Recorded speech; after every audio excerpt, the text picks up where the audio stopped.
الصلاة والسلام على رسول الله وعلى آله وصحبه وسلم.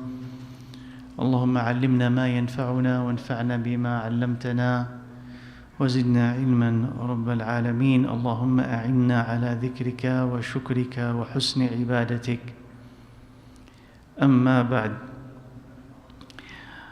So Ibn al-Qayyim rahimahullah continues with the consequences and the punishments of sins. And here he talks about something that he mentioned briefly before, but now he is going to explain further when he wrote rahimahullah وَمِنْ عُقُوبَاتِهَا أَنَّهَا تُنْسِي الْعَبْدَ نَفْسَهُ. So from its consequences and its punishment of the sin, what it does to a human being, right, is that it makes him forget about himself. And if he forgets himself, he will neglect it and corrupt it and ruin it. Then, as if he, rahimahullah, predicts someone's astonishment at the fact that someone can forget about himself. فَقَالَ فَإِنْ قِيلَ كَيْفَ لَيَنْسَى الْعَبْدُ نَفْسَهُ. He says, if it were to be said or asked, how can a person forget himself? And if he forgets himself, how could he remember anything else? And what does it mean for him to forget himself? As if he is predicting that someone may be confused by the fact that a person could forget himself. And we talked about this before, if you remember. We said that no one can make you forget about yourself. In one sense, you're always thinking about yourself, right? About its needs. I'm hungry, I'm sleepy, I want to buy this, I want to go there. It's always about you. So how can someone make you forget about you? Or how could you come to forget about yourself? So in one sense, no, you can never forget about yourself, but in another you actually do. So here he's trying first to establish it as a fact and then explain it and for you to see its consequences. So he says, yes, na'am. He can forget himself, the greatest type of forgetting, the greatest type of forgetfulness. He says Allah Azza wa Jal did confirm this in the Quran when he said, وَلَا تَكُونُوا كَالَّذِينَ نَسُوا اللَّهَ فَأَنْسَاهُمْ أَنفُسَهُمْ أُولَٰئِكَ هُمُ الْفَاسِقُونَ. Do not be like those who forgot about Allah and He made them forget about themselves. These are the sinners, the fasiqun, the ones who escape from Allah's obedience. That's what fisq is. قال فَلَمَّا نَسُوا رَبَّهُمْ سُبْحَانَهُ نَسِيَهُمْ وَأَنْسَاهُمْ أَنفُسَهُمْ. He says when they forgot about Allah, He forgot about them and He made them forget themselves. As Allah Azza wa Jal says, نَسُوا اللَّهَ فَنَسِيَهُمْ. They forgot about Allah, so He forgot about them. So here there's kind of a cause and effect. It happens because of something. It's not just Allah Azza wa Jal haphazardly, without a reason, makes a person forget about himself. No, it's like you did something, right? You did something. And that cause brought an effect. And that effect is what? You forgot about yourself. What did you do to forget about yourself? You forget about the most important one in your life, which is more important than you, which is Allah Azza wa Jal, which is the cause of your own existence. Meaning, you are not to exist without Allah. You existed because of Allah Azza wa Jal. Either in terms of creation, that Allah made you, that's why you are here, or objective, like why were you created? It's because of Allah. So He is the essence of your existence, right? The beginning, He made you. And for what? For Him, not for anything else. So you're made by Allah for Allah, right? So He's the essence of humanity. Take the essence out, then you're completely lost. You're without a compass, without an end, without a reason, without an objective, right? So what's your purpose then? Why are you here? What are you supposed to do? What are you supposed to accomplish? What is your meaning? All that gets lost. So when you lose all of this, of course you're going to lose yourself with it, because yourself is based on Allah Azza wa Jal. Right? So قال فعاقب من نسيه عقوبتين. So if you forget about Allah Azza wa Jal, you get punished with two things. Allah forgets you and you forget yourself. And now he's going to explain, what does it mean that Allah forgets you? Because someone may say, okay, can we say that Allah forgets? He says, in one sense, that's exactly what the Arabic is using.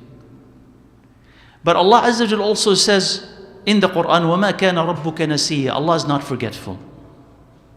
So what does it mean that Allah forgets? He says, forgetting His servant means that He neglects him, lets go of him, abandons him. And if that happened, he will be ruined. And his ruin will be closer to him than his hand is to his mouth. Right? So what does it mean for Allah Azza wa Jal to forget someone?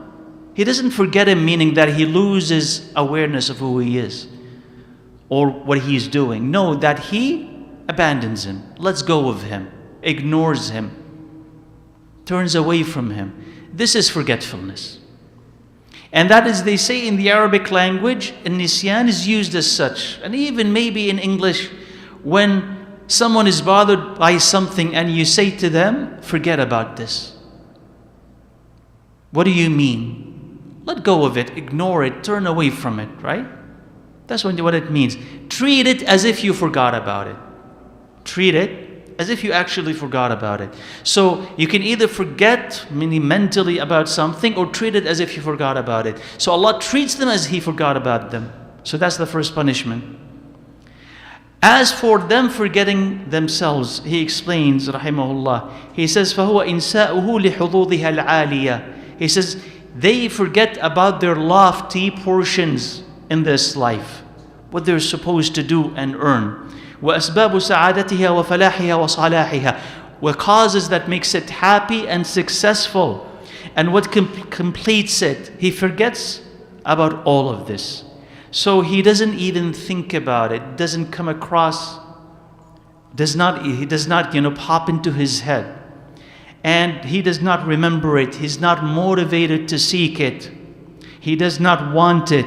And he does not even think about it for him to even want it. So he loses awareness of it. He loses desire for it. Doesn't even think, doesn't even want, is not even motivated to pursue what benefits him.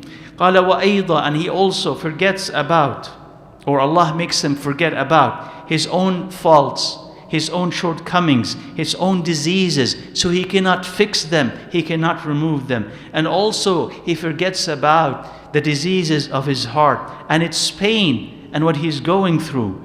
So he does not even believe or think that he should medicate himself, or that he should heal and save himself from that corruption. فَهُوَ مَرِيضٌ مُثْخَنٌ بِالْمَرَضِ. He is very sickly. He's very sick, and his sickness is severe. وَمَرَضُهُ مُتَرَامٍ بِهِ إِلَى التَّلَفِ. And his sickness is gonna kill him. وَلَا يَشْعُرُ بِمَرَضِهِ. He doesn't feel that he is sick, and he does not know or does not feel like healing himself.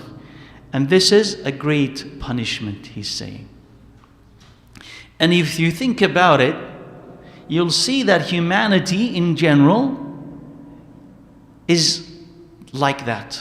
This is its diagnosis when it is far from Allah subhanahu wa ta'ala. It does not know what benefits it or harms it. Because how do you forget about yourself? You forget about its benefits and its harms. You don't know what is beneficial and what is harmful. And you don't know how to get to that benefit or avoid that harm. So you disagree. And you lose track. And you're confused. And you try multiple paths and they keep failing. That's what humanity is. So you look at them away from Allah subhanahu wa ta'ala, and you find humanity quarreling, fighting over the right path to live. Right? Even in tangible, concrete matters that are not religious, they're not about the next life, so they're absent and hidden, but about things that are experienced, that are lived, that you could test. They disagree. Economically, What type of country should we have? Look at humanity, they fight with each other within the same country. We want unrestrained capitalism. That's the best way. No, we want restraint, and we want rules, and we want equality of income or equality of standards of living. This or that, though both can be tested to try to figure out what is best, but each party believes that they know the truth, and they're willing to attack the other for it and demean them and maybe even fight them. Should you allow abortion or not? Not even talking about it religiously. Is it beneficial or harmful? Though that is concrete and maybe you could test it, but no, you believe you know what is best. Because without Allah Azza wa Jal, it's free. You can think whatever you want. So some group says no, some group says yes, and they can attack each other, and that could end up dividing a society and a community where it could never get together again. And they allow what harms them, so they could legalize drugs and alcohol. They can legalize addiction in all types and forms, and they see nothing wrong with it.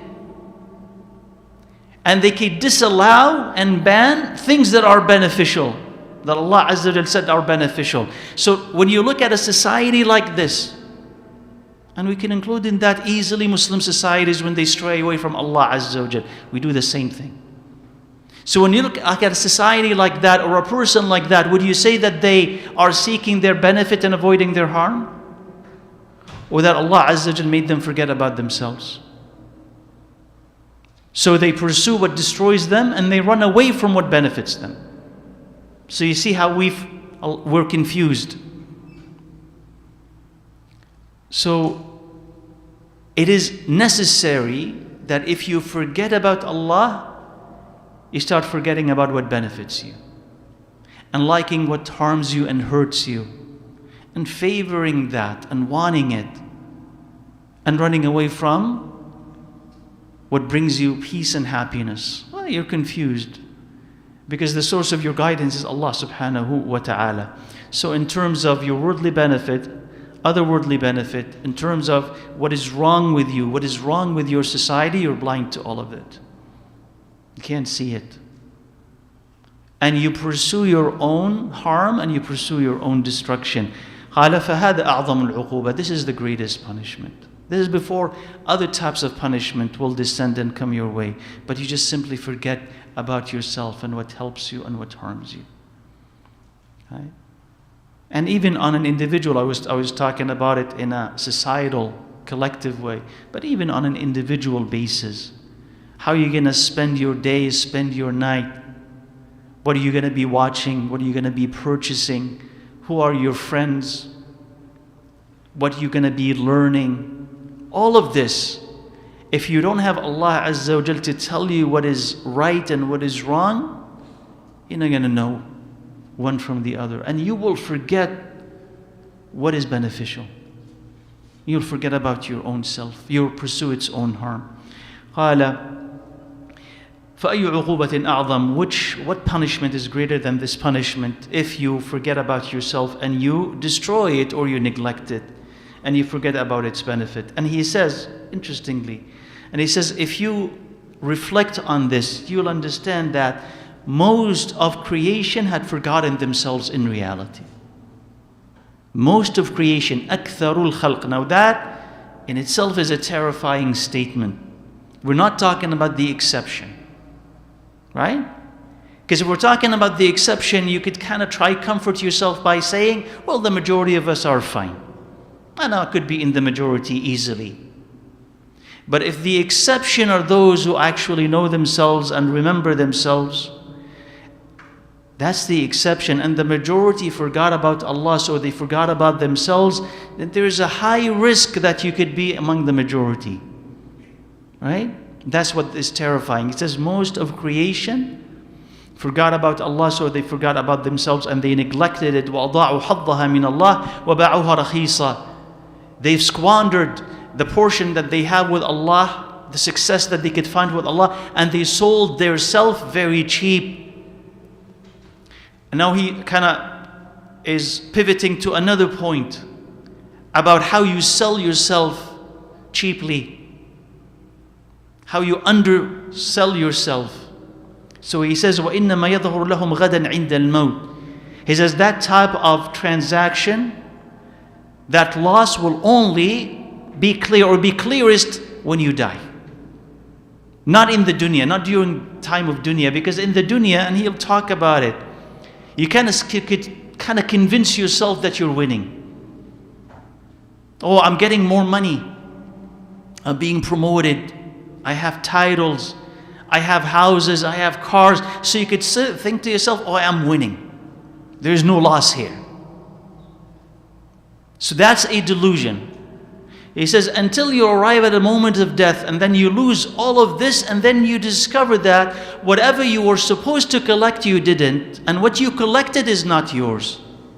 So the reality of this dunya will become clearest when you're about to die. So if you want to imagine something that will clarify to you the reality of the dunya, kind of remove the confusion. Whatever you are seeing, imagine that moment of death and ask yourself, would this be beneficial or not? Would this be for me or against me or neutral? Then you'll understand its reality. Right? It's not going to confuse you then. If you have knowledge of what you are seeing and knowledge of what Allah loves and He hates. If you have that, then you're not going to be confused. Death will illuminate. And that's one of the reasons why people should remember death more often, because you could say to yourself, if I were to die tomorrow or an hour from this, would I be doing this? And if you say no, then you should stop. I wouldn't be doing it because it's against me. It'll take me further away from Allah Azza wa Jal. So that type of transaction that you are doing with Allah Azza wa Jal, this will be manifest and clearest at time of death. وَيَظْهَرُ هَذَا كُلَّ الظُّهُورِ يَوْمَ التَّغَابُنِ. And will become most or the clearest on the day of Taghabun. That is the day of the last day. At-Taghabun, the day of transactions, where some people win and some people lose. إِذَا غُبِنْتَ, that word غُبِنْتَ, where does it come from? It is when you sell something and you discover that you made a bad deal. You sell something, you paid too much for it. Right? That's a bad deal. Or you sold it cheap and it's worth a lot more. هذا غبن. This is called غبن. That's a bad deal. So some people on the day of judgment will discover that they made the best of deals. And some people will discover on the day of judgment that the deal that they made is the worst. He says they will understand that on the day of judgment. What you sold and what you bought. And he'll talk about this. يَوْمَ يَظْهَرُ الْعَبْدِ أَنَّهُ غُبِنَ فِي الْعَقْدِ الَّذِي عَقَدَهُ لِنَفْسِهِ. He says when a person will know that he had a bad deal in the transaction that he had set from himself and the commerce in this world. فَإِنَّ كُلَّ أَحَدٍ يَتَّجِرُ فِي هَذِهِ الدُّنْيَا لِآخِرَتِهِ. He says because everyone is engaged in a transaction in this world for the sake of the akhirah. And here, rahimahullah, he is describing here the human condition. This is everybody. Everyone in this life is engaged in a transaction, is in commerce, in business. In terms of the dunya and in terms of the akhirah. So in the terms of the dunya, when you go to work, what do you say? I'm going to give you these hours. Or I'm going to give you this product. And you're going to give me back what? Money. And they'll use that money for food and lodging and water and. That is what? A transaction. This is business. Right? So you are selling your hours. You are selling your effort. You are selling part of your life. Right? This is tijara. And you do this for the rest of your life until you can't anymore. So you sell some of yourself in return for the dunya. Everybody does this. You see, but it doesn't stop with that. That's also with the akhirah. Because you also sell some of your hours, some of your energy, some of what you're able to produce to Allah Azza wa Jal. That's how you're supposed to be. And you get back the reward, the promise of Jannah, Allah's pleasure. So you give something to Allah and He gives you back. Just like in the dunya. So if you imagine yourself giving nothing for the dunya, would the dunya give you anything back? You're not working, right? You're not studying. There's no effort. Will you get anything from the dunya? No one is going to come and hand you money, right? And even if you have wealthy parents who are willing to do this, up to a time, eventually that's going to run out. You're not going to have anybody who's coming to you and say, please take this money. So you have to sell yourself, some of your time, in order to get something. So in the akhirah it's the same thing. You're not going to get anything from the akhirah until you give some of your life to Allah Azza wa Jal.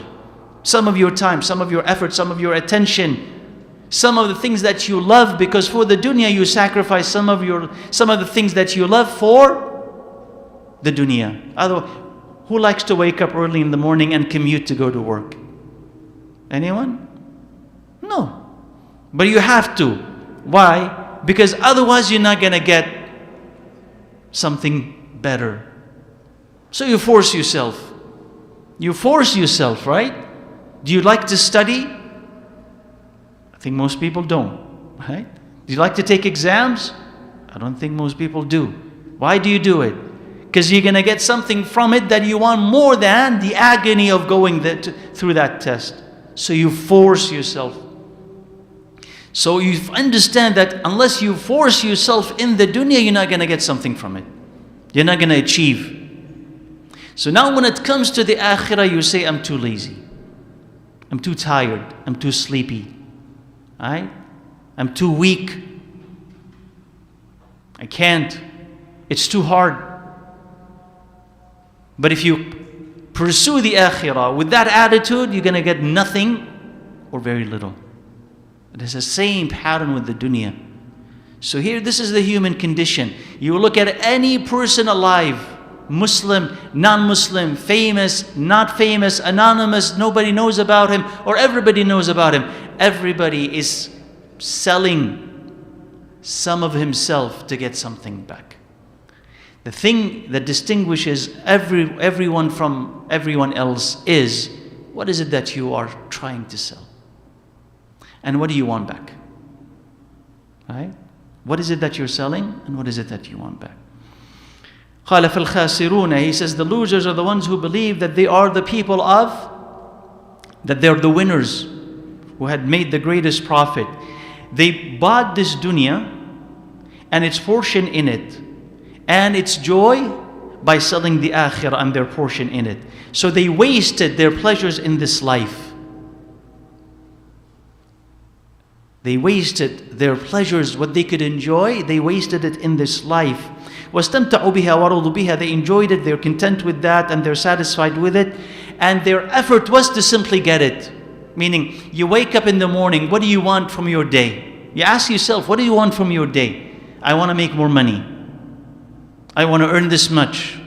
I want to arrive to work on time, leave on time, so that my pay is not docked, I don't lose any money. And when I come back home, I also want to focus on overtime or this or that to get more money. What is it that you want from your day? What is it that you want from your week? This is your sa'i, this is your effort, this is your toil, endeavor. So if the akhirah does not factor at all in it, then you're not pursuing the akhirah. Your transaction is simply dunya. And we're not saying on the one hand, don't work for the dunya. Are we? We never suggested this. But we're saying if this is the only thing that you want, then you are of the people of the dunya. And that's the thing that makes you happy and makes you sad and motivates you or depresses you. You live for it, and you sleep for it, and you wake up for it, and you dream about it, and you plan for it. You're just living for it here. And that is a type of forgetting Allah Azza wa Jal. Because He did not create you for this world. This world is supposed to be what? A means to an end. I mean, you use it for what? To get what you can from it for Allah Azza wa Jal, so that you could eat, to pray, you fast, to be elevated, you give zakah, to be purified. You use the dunya for the akhirah. You don't forget about the akhirah for the sake of the dunya. And then when you do this, when you focus on the akhirah, you think that you're among the smartest, and the wisest, and the savviest. Because you're getting more of this world. So when He says, فَبَاعُوا وَاشْتَرُوا وَاتَّجَرُوا, they sold and they bought and they were engaged in those transactions. وَبَاعُوا آجِلًا بِعَاجِلٍ, they bought what is immediate and sold what was postponed and delayed. Meaning, they forgot about the akhirah because it's not here. I want what is here and now. وَنَسِيئَةً بِنَقْدٍ, cash for delayed payment. This is, give me what I want right now. This is the cash. Forget about what is going to come later. No patience, no foresight, no wisdom to contemplate, to think about, well, everybody dies. So what does it mean that I keep collecting and collecting and collecting? Then what's the end of all of this? So there's no wisdom. There's no reflection. Just give me what I want right now. وَقَالُوا هَذَا هُوَ الْحَزْمُ, and they say to themselves, this is resolve. This is wisdom, meaning focus on the dunya. Get as much of it as you can. And if you need to shove and push and trample and step on people, do it. It doesn't matter, because if you don't do that to them, they will do that to you. If you do not lie to them, they will lie to you, and everybody else lies. So if you want to be ahead, you have to do these things. So it's completely enslaved by this world and by its pursuit. Right? It's dominant. So he said, وَيَقُولُ أَحَدُهُمْ خُذْ مَا تَرَاهُ وَدَعْ شَيْئًا سَمِعْتَ بِهِ. He says, this is a part of a poem, a verse in it. خُذْ مَا تَرَاهُ, take or grab what you see and let go of things that you hear about. That's a very materialistic, selfish attitude. Meaning, you'll be promising me things later on? No. Here's the thing right in front of me. Take what you have right in front of you. Believe in what you have right in front of you. Forget about what comes later. And that, if it does not describe the attitude of life now, I don't know what else describes it. I can't wait. I can't wait. I must be satisfied right now. Don't tell me about what's going to happen after death. Who knows what's going to happen after death? Don't tell me about things that will happen in the future. Who knows if I were going to live to see the future? But the right here and right now, this is what I want and this is what I need, so I'm going to take it. Right? Others have said, أعطني اليوم صوف. I think it could be part of a slang. أعطني اليوم صوف وخذ غدا خروف. It says, give me wool today and take the sheep tomorrow. Wool is cheap, right? Wool is very cheap. In comparison to an animal, that's expensive. But he said, I'm not going to wait till tomorrow for an animal. He said, give me the wool today.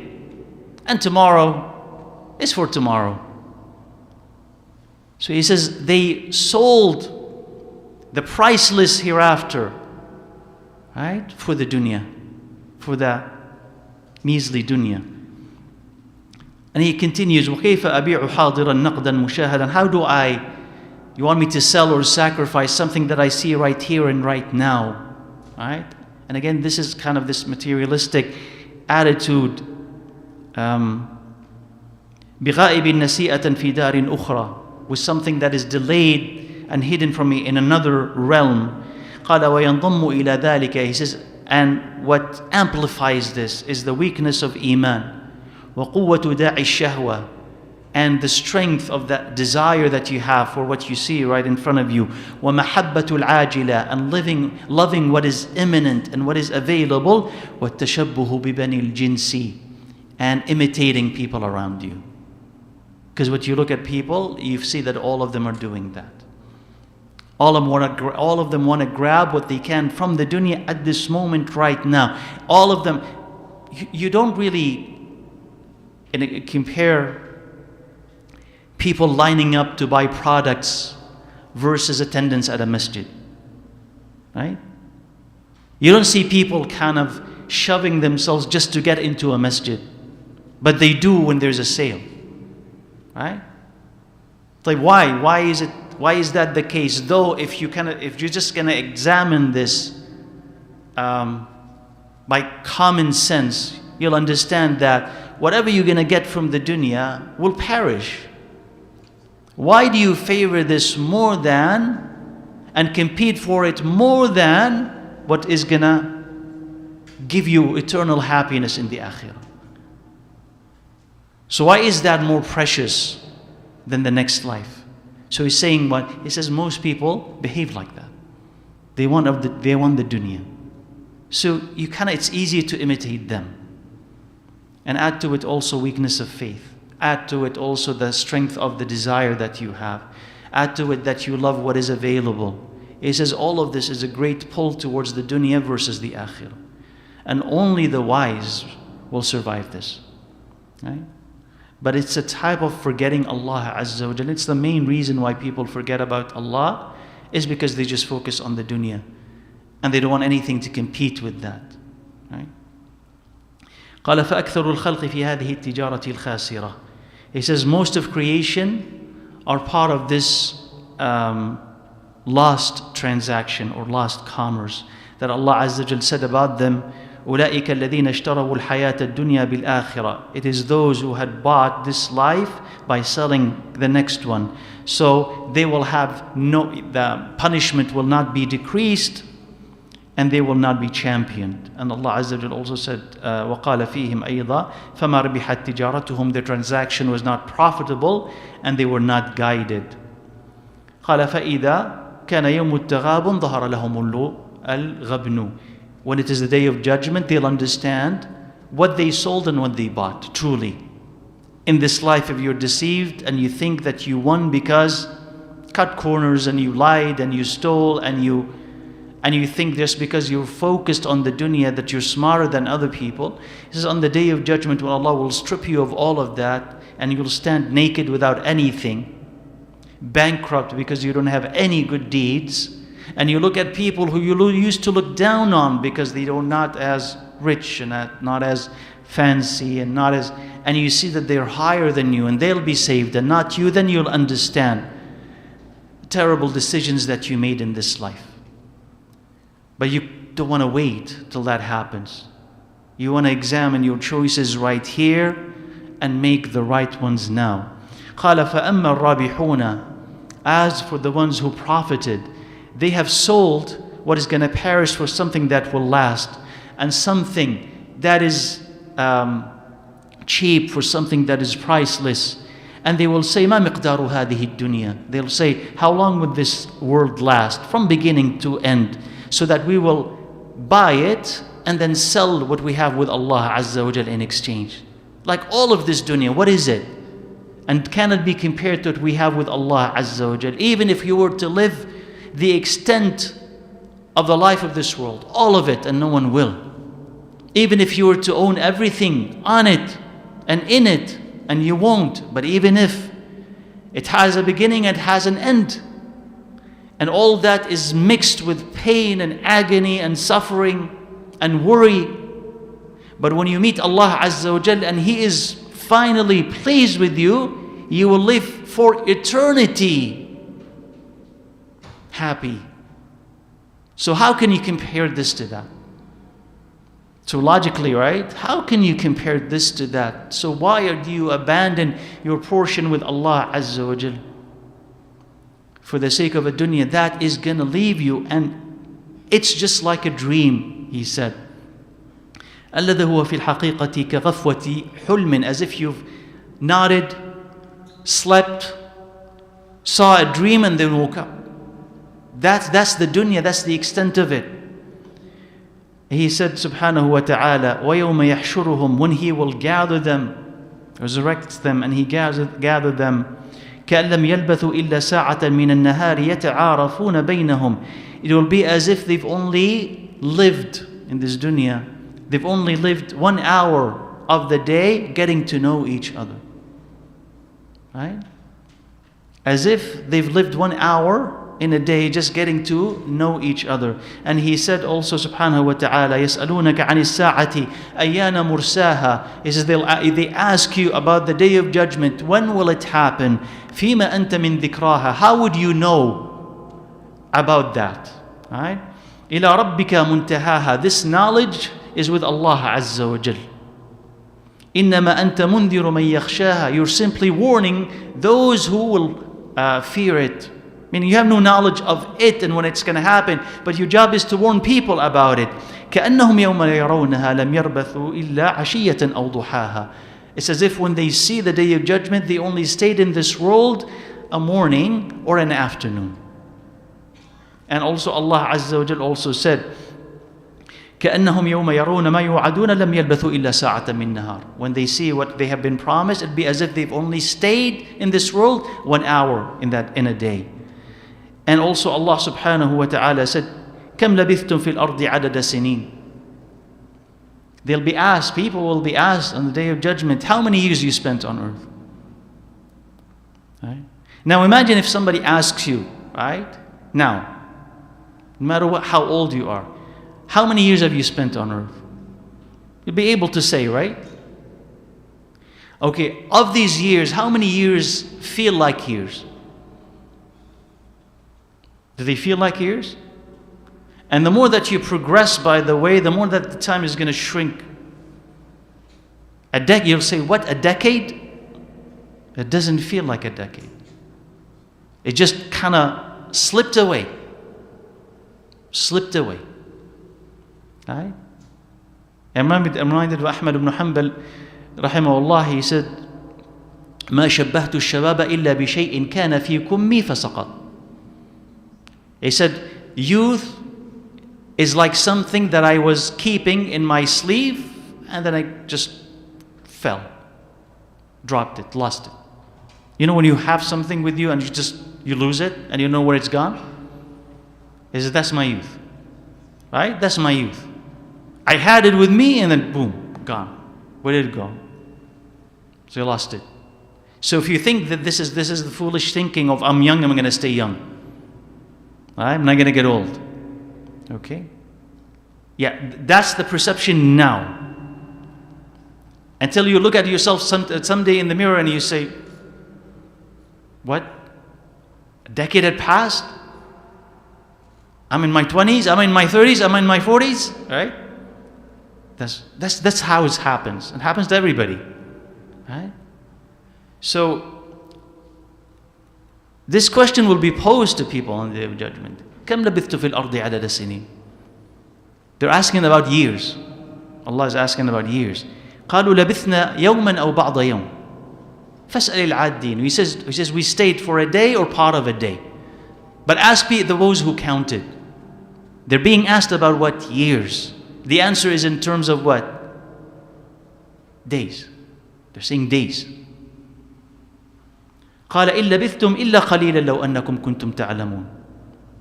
He will say, you've only spent little if you just but know.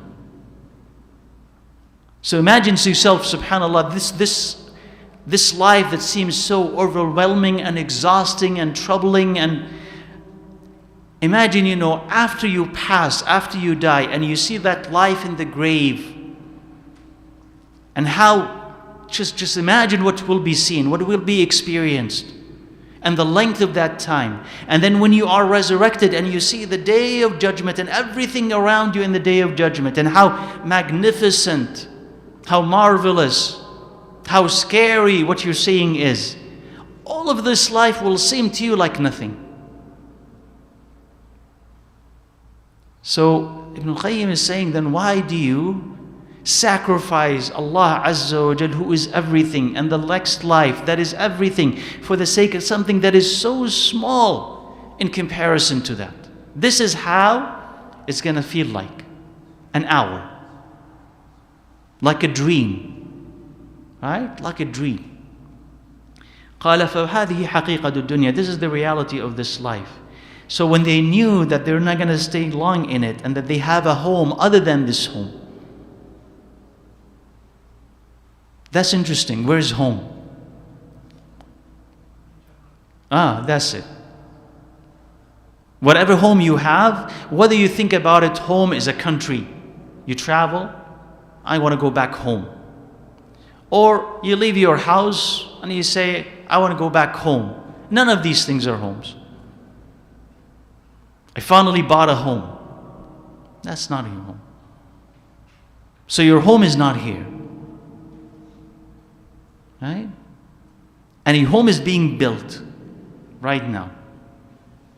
The thing is, we don't know where. وَإِنَّ لَكَ دَارًا غَيْرَ هَذِهِ الدَّارِ. You have a home which is not this home. You have a house which is not this house. Right? So you're moving. Sooner or later you're going to move. You're going to pack and you're going to move. Right? So this is not your home. So if you get yourself ready for this, the transition becomes easier. The sacrifice becomes easier. Well, of course I'm going to move. I already know this is not permanent. Right?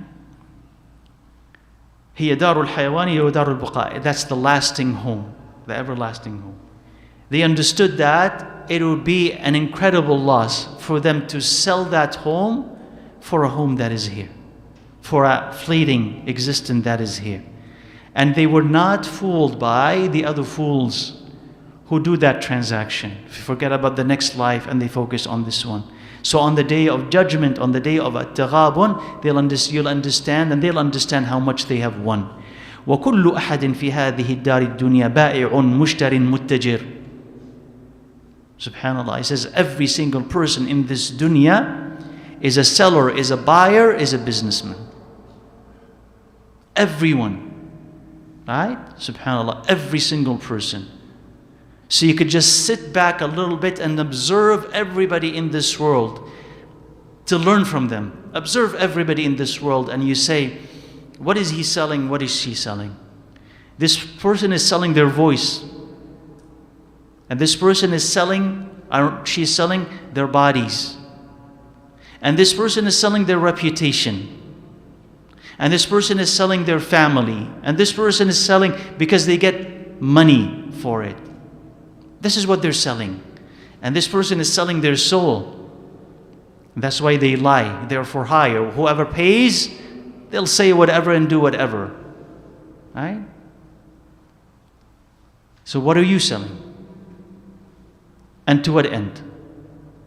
So you are a businessman or you're a businesswoman. So how you choose to, so the next hours that remain of tonight and tomorrow, how you used to spend them, that's your currency. Right? So you have an hour. You can choose to do what? Sit and just watch videos on social media, one after the other, one after the other. And what did you get? So you sold and you got nothing, or worse, sins. But if a person who says, let me read the Quran, let me read something Islamic, let me read something beneficial, let me exercise, let me help my parents, let me help someone, let me do some dhikr, then that hour is different. And what you get from it is very different. So the transaction is profitable. So then you have to decide how you're spending your time, what are you selling, and what you're getting back. And he said, he's quoting here the hadith, كُلُّ النَّاسِ يَغْدُو فَبَائِعٌ نَفْسَهُ. Everyone in the morning goes and he sells himself. So either he frees it or destroys it. And that is a really good hadith to remember, that when you wake up in the morning, you know how people in the morning used to, they eat their breakfast, that they would carry their merchandise and they leave their house and they try to sell. They'll come back at the end of the day. I was, successful today. I wasn't successful today. I was able to sell. I wasn't able to sell. He says this is everybody, in fact. كل الناس يغدو. Everybody goes out in the morning selling. And either you will free yourself, honor it, elevate it, or you destroy it. Then when you think about life like that, then you'll start saying to yourself, how should I use my time? How should I use my health, my eyes, the gifts that Allah had given me? What do I want to get back from them? Something that helps or something that destroys? Something that pleases or displeases in the next life? And he quotes this ayah, إِنَّ اللَّهَ اشْتَرَى مِنَ الْمُؤْمِنِينَ أَنفُسَهُمْ وَأَمْوَالَهُمْ بِأَنَّ لَهُمُ الْجَنَّةِ. This is explicit in the Quran, that you're in a state of transaction with Allah Azza wa Jal. Allah says Allah had bought from the believers their selves and their money in exchange for Jannah. You sell this. How do you sell yourself? The ultimate sale of the self is in jihad. But it takes different forms as well. The mujahid gives himself to Allah Azza wa Jal completely and he dies. But it takes us also other forms. When you do jihad by staying away from sins, you do jihad by learning talabul ilm, you do jihad by helping others, by giving part of you to Allah Azza wa Jal, that's you're selling. You're giving to Allah. And you're giving part of your money to Allah. What do you get back? He says you get back Jannah. Then Allah Azza wa Jal, and this description here is about jihad. He says they will fight in Allah's sake, so they will kill and be killed. And that's a promise that Allah had made upon Himself, a true promise in the Torah and the Injil and the Quran. And who fulfills His promise better than Allah Azza wa Jal? So be happy with this transaction that you have done. This is the greatest win. Be happy, rejoice with that transaction, that Allah had made it possible for you, that you are actually pursuing it. So ibnalqayyim, he says, فَهَذَا أَوَّلُ نَقْدٍ مِّن ثَمَنِ هَذِهِ التِّجَارَةِ. This is the first benefit, the first consequence of this prosperous transaction. That is the happiness that Allah said, feel it, that you have pursued this path.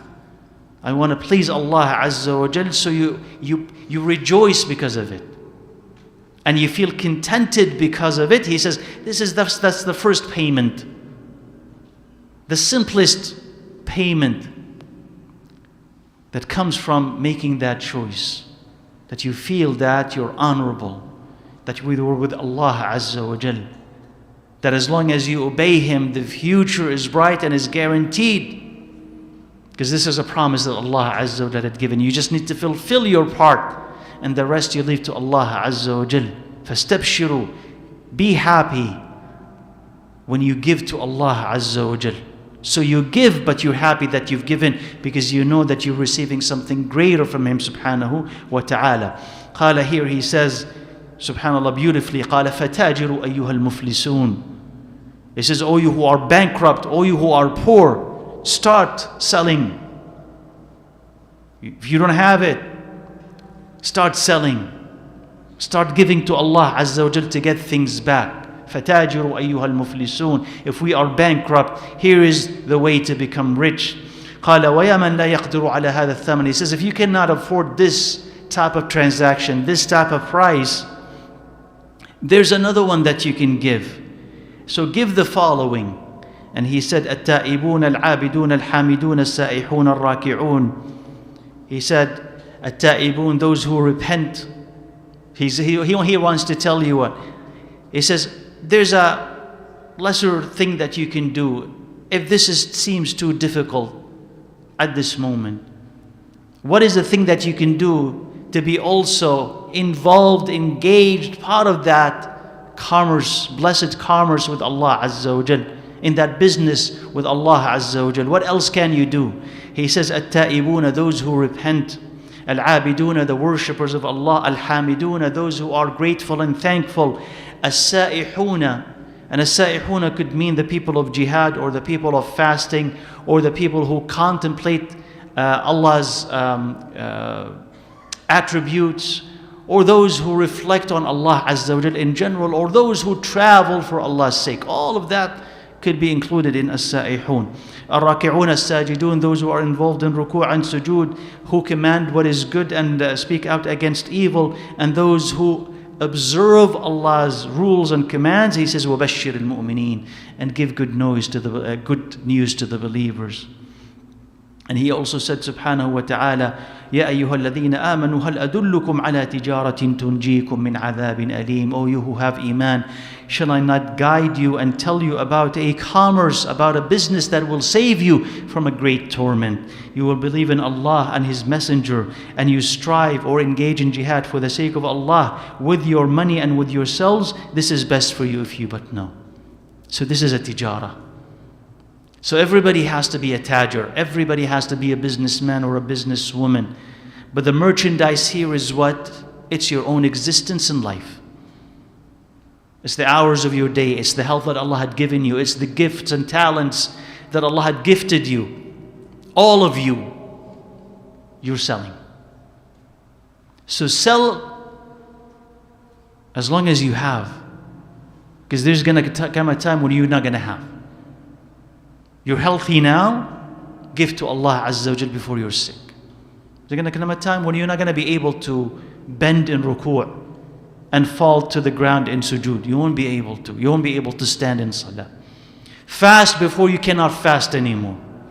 You have money, give sadaqah. Maybe tomorrow you won't have any. So sell some of your money to Allah before you run out. You're able to learn before you can't. You won't be able to memorize. You won't be able to put things together as you age. So if you can learn now. So use what Allah had given you before you lose it, as long as you have that chance. قال والمقصود أن الذنوب تنسي العبد حظه من هذه التجارة الرابحة. He says, what we want to say is that sins will deprive you of understanding and wanting this type of commerce. You will live for this world and die for this world.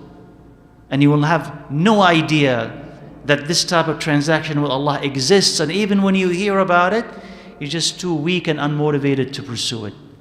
So that is the greatest loss that he is talking about. And he says, وَكَفَى بِذَلِكَ عُقُوبَةً, and this is a great punishment. This is a great punishment. Now, the following one, and this is a short one, so I'll kind of insert it here before we take questions.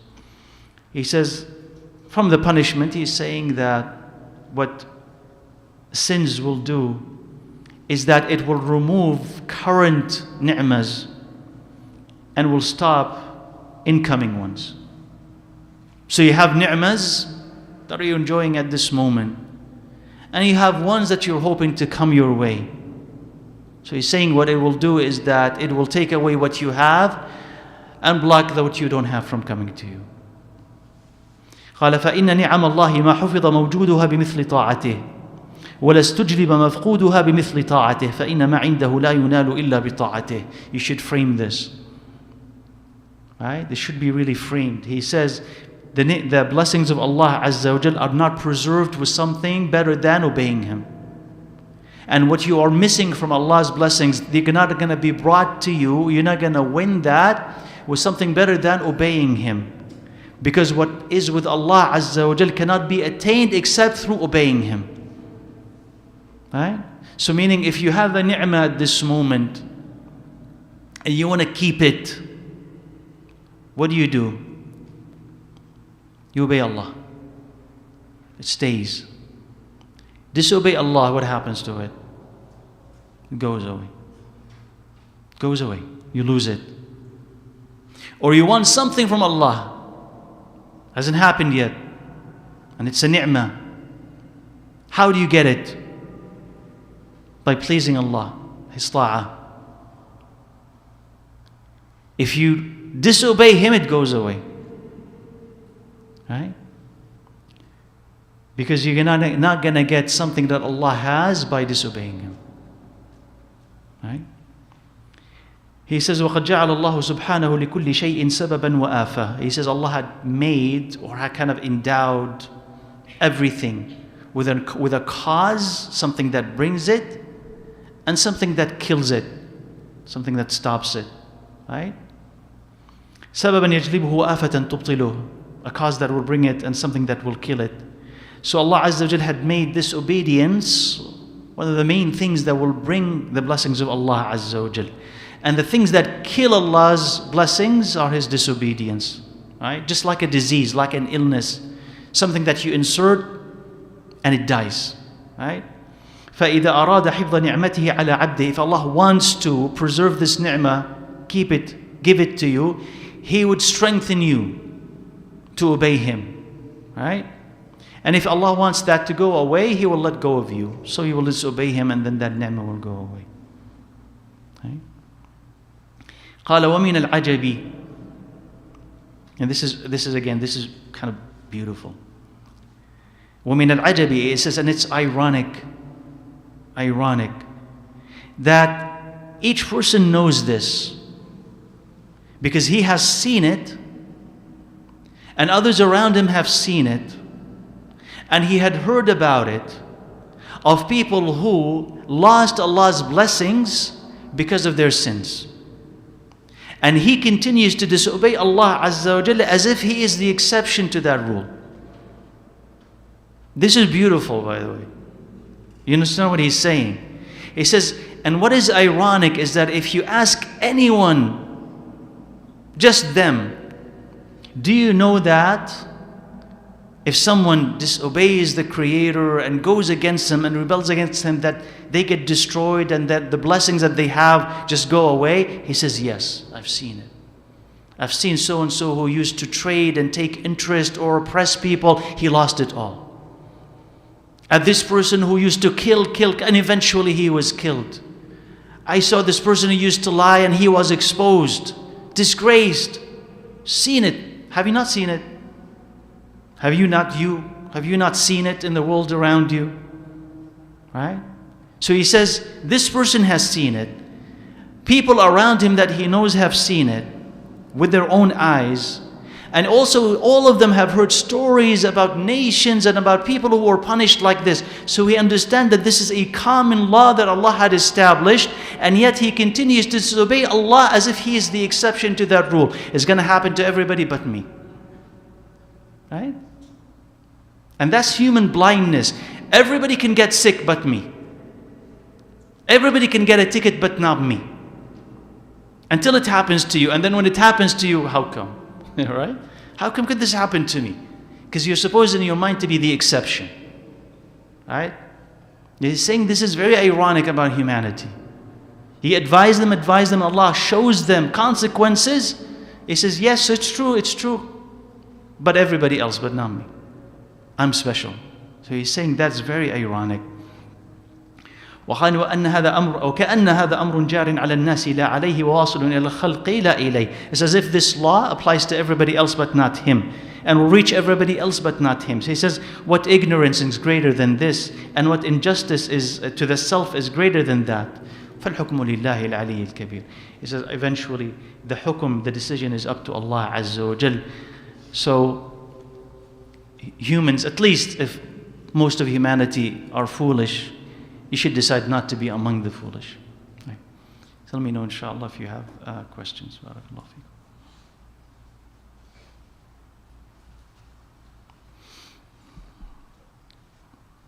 Yeah, تفضل. عليكم السلام ورحمة الله.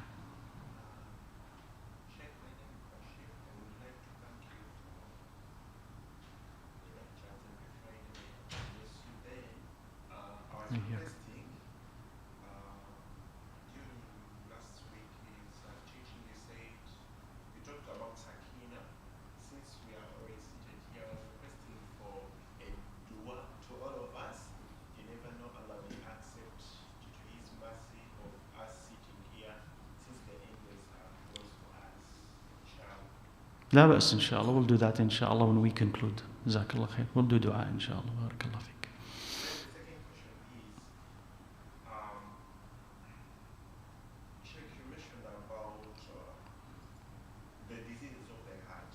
Can these diseases be healed by sitting here, listening, No. So he said, we've talked about the diseases of the heart. Can the diseases be healed by sitting in a lecture like this one or in a series like this one, or do we need to go into more practice? So this is, of course, this is a taste, right? But this is not everything. And you're supposed to take whatever you learn here and elsewhere, inshallah Azza wa Jal, and put it into practice. So there's greater commitment to Allah Azza wa Jal throughout the day and throughout the night. And when that happens, you'll be more aware of the rights of Allah subhanahu wa ta'ala and where we fall short, what we have in us that Allah loves and perhaps dislikes, and be motivated, inshallah, as you gain more knowledge to understand if you have something that Allah hates, how to fix it. So to gain that awareness and to gain that motivation, of course, a lecture, especially a continuous one, is necessary on the path of learning and knowing Allah Azza wa Jal. But it doesn't stop there. So you have to take it and then say to yourself, if I've learned this week, inshallah, how should my life change because of it? How should it improve because of it? I've learned something, I should be better, because otherwise I'll be questioned. Now you know, why did you not apply what you have learned? So take it and be better because of it, and try to incorporate, to include into your day, even small things, but small things that can be maintained. And you can build on them, inshaAllah, gradually from week to week and month to month until you, inshaAllah, change to the better, bi'idhnillah azza wa jal. So it seems like the whole of basically tonight is focused on the topic of forgetfulness and being aware, basically. Mm-hmm. Because the challenge I've observed, at least personally, is that almost every Jum'ah ibnalqayyim brings more awareness and a sense of urgency of sorts. But then you go out in a day or two and it's like, so how do we increase awareness in our regular, every single day, hour to hour? Na'am, jazakallah khair. It's a good question to kind of touches on what he was saying. How do we increase daily awareness? So you may come to Jum'ah, the khutbah, or you may come to a class, and then you learn and you may feel, as he said, the urgency or the need to change, or you be motivated, or your iman increases. But of course, once you exit into the world, kind of you start forgetting almost immediately, and you kind of go back into your old habits and your own routine. So as you're listening to any khutbah, or as you're listening to any class or lecture, try to take from it something that could be part of that daily routine. So for some khutbahs and some dua, as you could say, it could be some khutbahs or some lessons, it could be a particular dhikr of Allah Azza wa Jal, or a particular dua, or better salah, or more fasting. You will hear something that will inspire you. So if you're going to say, for instance, okay, I'm going to start tomorrow, how will I start tomorrow? So can I add something to my routine tomorrow that's going to be different, that can remind me? And it can continue into Sunday and then Monday and so on till next Friday. So it could be one extra dua, or 5 minutes of extra dua that you do, or 5 minutes of extra dhikr that you do, or more attention to your salah. You come to the masjid one more time during the week. You focus more in the salah, but do one thing extra. And if you manage to do that one thing extra and you make it a staple in your life, it's just not going to do once and leave it, but it's regular. When it's regular and it stays, your awareness will increase. And keep adding to it. And the more that you add, the better, inshallah, that you be. So we can say, so do we say the adhkar? Do we say the adhkar after the salah? Let's say that. You may say no. I say pick one of them. Doesn't matter which one, but pick one of them and start saying it. Just one, because it's easy to do one. Just pick one. If you say, yeah, I do one, he says, well, make it 2. And increase that. Right?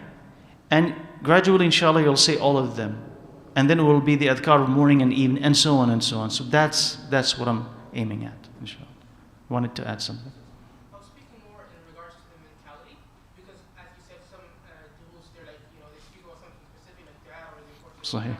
But this book specifically is more like changing the person's mentality and the way you view life, especially this lesson of today. That this whole like in the transaction, why are you valuing this more than this? So it doesn't really push you towards a dhikr of one. It's more like how you view everything. So Naam. So you're saying, I want something that will change my mentality or keep me focused on a particular understanding of the world versus another. And my answer is, it's the same thing.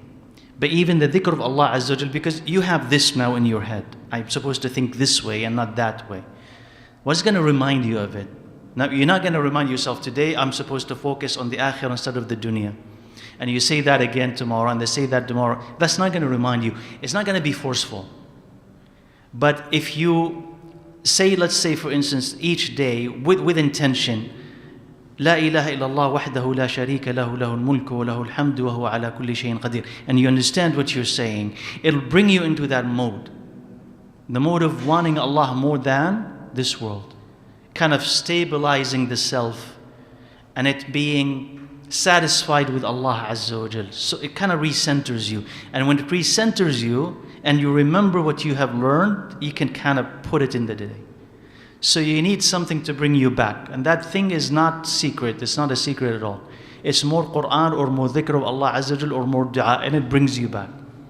And then you forget, and then it brings you back, and then you forget, and it brings you back. And that's how it goes. No. تفضل. Reading the Quran.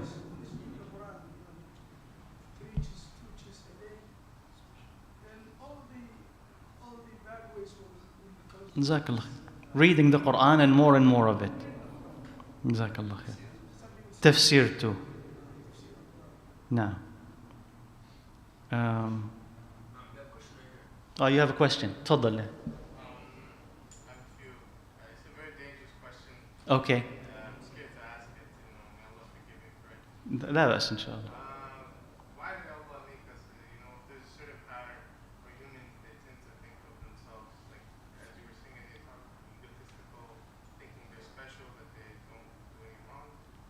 Like, there's this pattern in humanity. Why would we make this way? I know it's a test, but this test is very difficult. It's a very difficult test. No. So, the question here is, why did Allah Azza wa Jal make the test difficult? So we are so egotistical and selfish and self-centered, right? That it's hard to escape that test. Now, you could say to yourself, what made it hard? And what made it hard?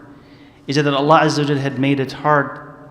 Or that Allah Azza wa Jal had given us enough signs and ways to fight it that it's actually not difficult, but it's us who make the choice and make it difficult for ourselves. If you think about it, in one sense, it's so easy to get into Jannah. I understand that Jannah is precious and you need to sacrifice, but at the same time, if you think about it in terms of that Arabian nomad who came to the Prophet ﷺ and he said, what do I have to do? And he says, 5 daily prayers, fast Ramadan, give zakat, do this. If I do this, will enter Jannah. He said, yes. He says, that's it. I'm not going to do anything else. He says, he'll enter Jannah if he does that. You see how kind of easy in a sense it is. So what makes it difficult, is that we listen to someone else. So we listen to the shaitan and who makes false promises, and we believe those promises. We follow him. But if you just simply listen to Allah Azza wa Jal, there will be nothing easier than going to Jannah, because Allah will tell you, just give me yourself and go to Jannah. And you say, yeah, that's such an easy choice to make. Of course I'll give you all of me because He gave it all. So take it and you'll go to Jannah. But the problem is that we make ourselves weak, and the test is difficult because we just make it difficult. Now, of course, وَخُلِقَ الْإِنسَانُ ضَعِيفًا, yes. Definitely. لا يكلف الله نفسا إلا وسعها. So I hope that kind of answers. It's a pattern, but that pattern is there because we have the shaitan and we listen to the shaitan. That's it. That's it. This whole topic about transaction, I think a very important thing that we're going to forget if we just focus on this is that no one will enter Jannah without the mercy of Allah. Absolutely. And that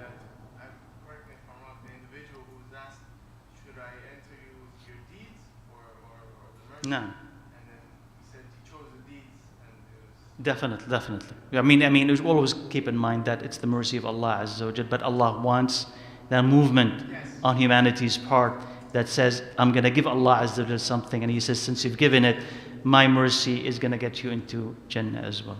We do have some other questions, inshallah. I'm aware of them. So, inshallah, allow me to answer those, inshallah, next week, bi'idhnillah Azza wa Jal. So I have them here, inshallah. I'll get to them, inshallah, next week. Anyone who has here, just quick question. Quick question. So the last topic, we talked about how parents can be given and taken obedience. The same will apply when it comes to answering dua. Like I answer the Qur'an, this is like people that are in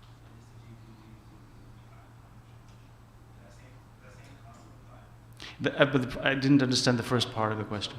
the last topic we talked about how ni'mas are taken and given. It's right. Obedience was answering du'as have the same concept as well. So is answering dua has the same kind of pattern as ni'mas? So Allah could answer dua or reject dua based on the sins?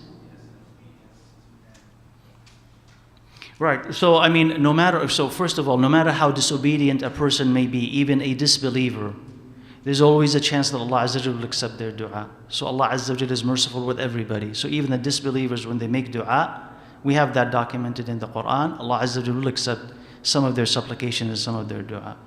But yes, a person who's closer to Allah Azza wa Jal is more likely to have his dua accepted, versus somebody who's strayed away from Him subhanahu wa ta'ala, which if you even think about it, they may not even have the willingness to pray. But even when they do it, they may not have the humility, right, needed for that dua. So, yes, committing a sin will decrease, not eliminate, but decrease the chance of the acceptance of dua.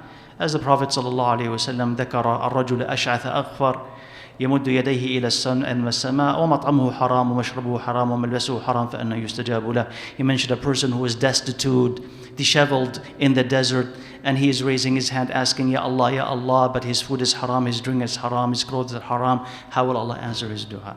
So it could block, but it does not eliminate completely. Barakallah. Okay, well, inshallah, we'll stop here, bi'idhnillah Azza wa Jal. I'll answer your remaining questions next week, bi'idhnillah. سبحانك اللهم وبحمدك أشهد أن لا إله إلا أنت أستغفرك وأتوب إليك. الحمد لله. Oh, and I forgot about your dua. I forgot about your dua, inshallah. So ask Allah Rabbil Alameen, as they're setting, ask Allah Rabbil Alameen, Arhamar Rahimeen, to forgive us and forgive our parents and spouses and children. We ask Allah Azza wa Jal to make us of the people of Jannah, not of the people of hellfire. We ask Him subhanahu wa ta'ala to make us of the people of Sakina, people of Tuma'nina, of the people of Rida, and the people who have cleansed themselves from their own illnesses, understand the reality of this world and the hereafter, and make the proper transaction to be in Jannatul Firdaus. Ameen Ya Rabbil Alameen.